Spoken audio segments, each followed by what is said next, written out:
मैं शिवम, आपका दोस्त, स्वागत करता हूँ कहानी की इस दुनिया में। आज की कहानी है राजेंद्र की। राजेंद्र लगभग 2 सालों बाद अपने माता पिता के घर जा रहा था। वो रेलवे में नौकरी करता था। उसके बच्चों की गर्मी की छुट्टियाँ लग चुकी थी। राजेंद्र को देर से छुट्टी मिलने के कारण उसके बच्चे और पत्नी 3 दिन पहले ही अपने शहर पहुंच चुके थे, ताकि ज़्यादा से ज़्यादा समय अपने दादा दादी के साथ बिता सकें।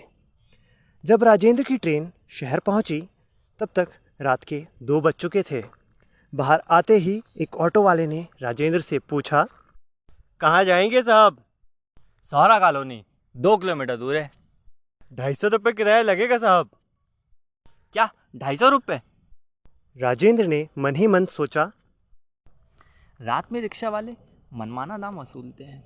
घर पास में ही है और रात में खाली सड़कों पर थकान भी महसूस नहीं होगी। चलो पैदल ही चले जाता हूँ।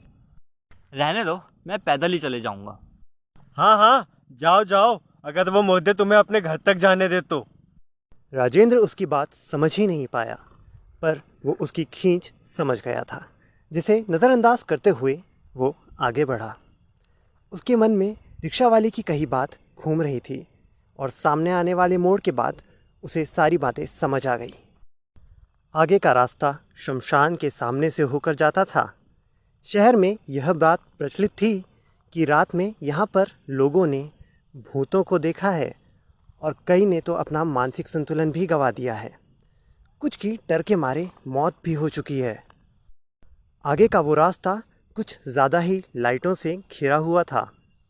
लाइटें रोड के दोनों ओर थी और ऊपर से थोड़ी घूमती हुई लगभग ठीक सर के ऊपर आती थी। इतनी रोशनी के बावजूद राजेंद्र एक एक कदम डर कर भर रहा था। उसे लगा जैसे वक्त बीता ही जा रहा हो, पर रास्ता ख़त्म ही ना हो रहा हो। खैर, अपना ध्यान इन सब बातों से हटाते हुए उसने घर के बारे में सोचना शुरू किया। सब सो रहे होंगे। मेरे जाने पर सब खुशी से जाग जाएंगे या फिर नींद खराब करने के लिए मुझे डांटेंगे। वो ये सब सोच ही रहा था कि उसे पीछे से अपनी ओर आते हुए तेज़ कदमों की आवाज़ सुनाई दी। अचानक उसे शहर में प्रसिद्ध सारी बातें फिर याद आने लगी, पर डर में भी उसने हिम्मत जुटाकर पीछे देखा तो कोई उसके एकदम करीब था। राजेंद्र से कुछ कम कद का शर्ट पैंट पहना हुआ एक आदमी ऐसा लगता था जैसे अभी अभी दफ्तर से आया हुआ हो। इतनी रात को अकेले कहाँ जा रहे हैं राजेंद्र जी? क्या आप मुझे जानते हैं? हाँ हाँ, बिजली विभाग वाले ठाकुर साहब के बेटे हैं ना आप। मैं आप ही की कॉलोनी में रहता हूँ। कई बार आपको आपके पिताजी के साथ देखा है, पर आजकल आप नज़र नहीं आते हैं। कहाँ हैं आप आजकल? हाँ हाँ, मैं उनका ही बेटा हूँ। आजकल रेलवे की नौकरी करता हूँ, इसीलिए अपने शहर कम ही आना होता है। पर आपका नाम क्या है? मुझे भी आप दिखाई दिखाई से पढ़ते हैं। राजेंद्र ने यह डर कर कहा। मेरा नाम पुलकेश्वर राज है। चलिए साथ में चलते हैं। वो दोनों साथ में चलने लगे। जब से राजेंद्र डरा था, तब से उसकी धड़कनें बहुत तेज़ चल रही थी। अपने दिल से ज़ोर ज़ोर से होती हुई धक धक वो साफ सुन सकता था। वो उसे काबू करना चाहता था, ताकि पुलकेश्वर उन्हें सुन उसे डरपोक न समझे। पर पुलकेश्वर उसकी हालत समझ गया था। मुझे माफ़ करना, मैंने यूं अचानक आपको डरा दिया। नहीं नहीं, ऐसा क्यों बात नहीं है। मैंने भी इस रास्ते के बारे में काफ़ी कुछ सुन रखा है और कुछ देख भी चुका हूँ। आपको स्टेशन से अकेले आते देखा तो सोचा आपको मेरा साथ मिल जाएगा और मुझे आपका, तो फिर डर किस बात का। पर कहना पड़ेगा राजेंद्र जी, चलते बड़ा तेज हैं आप। मैं कब से आपके पीछे आ रहा था।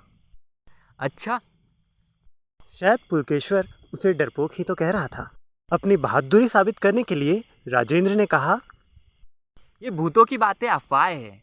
लोग अपने मनोरंजन के लिए इसे फैला देते हैं। वैसे आपने कहा कि आपने कुछ देखा भी है।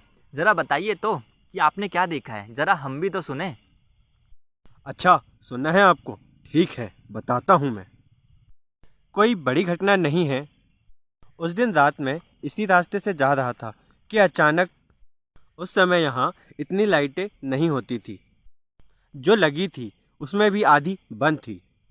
ठीक इसी जगह जहां आप और मैं चल रहे हैं, मैंने किसी को अपनी ओर आते हुए देखा। मुझे लगा मेरी ही तरह कोई काम से निकला है। लाइट कुछ नीचे लगी थी, जिससे मेरी काली गहरी परछाई रोड पार करते हुए उस दीवार तक जाती थी, और सामने से जो व्यक्ति आ रहा था उसकी परछाई लगभग ना के बराबर थी। उसने मुझे पहले अपनी परछाई टटोलते देखा, फिर मुझे देखा और मुस्कुराने लगा। उसकी आंखें और मुस्कुराहट बहुत ही भयावह थी। इसे देख मुझे कुछ नहीं सूझा। मैं बेतहाशा भागने लगा और सीधा घर जाके ही रुका। अच्छा, ऐसी घटना आपके साथ पहले हो चुकी है, तो फिर आप आज बिना ऑटो के कैसे आए? आपको डर नहीं लगा? अरे आप तो जानते हैं ना, आधी रात को ऑटो वाले अपना मनमाना दाम वसूल करते हैं। आपको देखा तो मैंने भी हिम्मत मार ली। जान पहचान होने के बाद पुलकेश्वर ने पत्नी बच्चों के बारे में पूछा और अपने बारे में बताया कि वो यहाँ पर अकेले ही रहता है। घर बस आने ही वाला था। 2 साल में इलाके में काफ़ी परिवर्तन हुआ था। नए घर बन गए थे। अपनी पुरानी यादें ताज़ा करते हुए और नए घरों को निहारते हुए राजेंद्र से पुलकेश्वर ने कहा, सफ़र से आओ और चाय ना मिले तो सफ़र की थकान नहीं उतरती। आधी रात को ना तो आपकी माताजी चाय बनाएगी ना ही पत्नी। मेरा घर भी बस आ ही गया है। आइए एक एक कप चाय हो जाए। अरे नहीं नहीं। आती हुई लक्ष्मी और चाय को मना नहीं करते राजेंद्र जी। मुझे भी अकेले चाय पीना पसंद नहीं, और आप रहेंगे तो आनंद आएगा। ठीक है पुलकेश्वर जी। अब राजेंद्र मना भी नहीं कर पाया। दोनों गली में मुड़े। गली से लगा मैदान देखकर राजेंद्र को अपना बचपन याद आने लगा।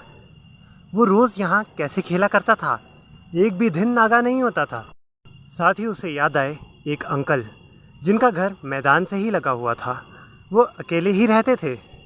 रोज़ खेलते वक्त न जाने कितने ही बार बॉल उनके घर में चले जाया करती थी। वो हर बार एक ही मुस्कान के साथ बॉल को लौटा दिया करते थे। आगे उसे याद आया कि एक दिन न जाने क्यों उन अंकल ने आत्महत्या कर ली।